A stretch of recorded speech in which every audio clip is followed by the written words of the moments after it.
I'm Dan Lobby. This is our preview of the national championship game between Ohio State and Oregon being played in Dallas on January 12th.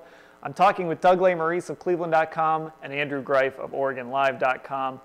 And I'm going to ask each one why Oregon is going to win on Monday. Doug, tell me why the Ducks are going to beat the Buckeyes. Dan, I'm not going to pretend to be an Oregon expert at this point, but I know Marcus Mariota is good.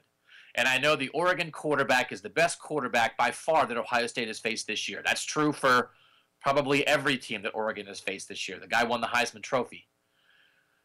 He just presents a different challenge. Connor Cook of Michigan State is the best quarterback Ohio State has faced this far. When the Buckeyes faced Blake Sims of Alabama in the Sugar Bowl, they talked about him being more of a dual-threat quarterback than any other quarterback they faced this year. They dropped the Braxton Miller comparison. And he's nothing close to what Marcus Mariota can do. Marcus Mariota more than 4,000 yards passing this year.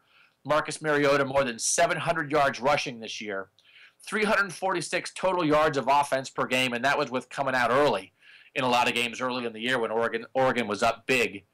It's just a different level of challenge with that quarterback. Ohio State has to be more careful with their pass rush to not let Marcus Mariota get around those rushers and get out and run, but he's also going to try to hit guys down the field. It's just, a challenge they haven't faced, and you just don't know if they can handle it.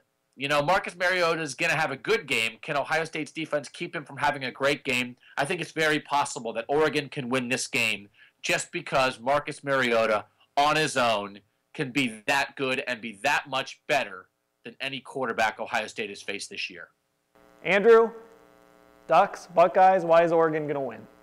I agree that Oregon will win the game with the odds makers in Las Vegas because I think Oregon's tempo is something that still has to be reckoned with, and Ohio State really hasn't seen all that much this year.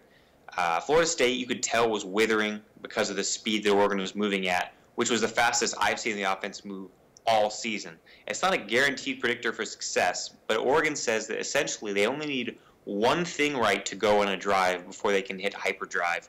And usually that's first down success. And Oregon's one of the best teams in the country at moving the ball on first down and really kicking their speed into drive.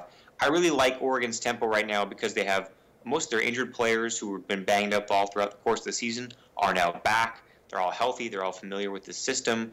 And I think if you just give them a little bit of room, if they get a little bit of success on offense, they can basically run you into the ground over the course of the game. And defensively, Oregon is playing by far its best defense of the season. You didn't see this type of swaggering, ball-hawking defense early in the year. But now, after forcing 5 turnovers against Florida State, defending national champion Florida State, I think Oregon is as confident as ever on defense and should be, while they had some issues with tackling, they need to tackle better, I think they were as attuned ever into forcing teams into turnovers or getting them in bad positions under Don Pelham, the first-year defensive coordinator.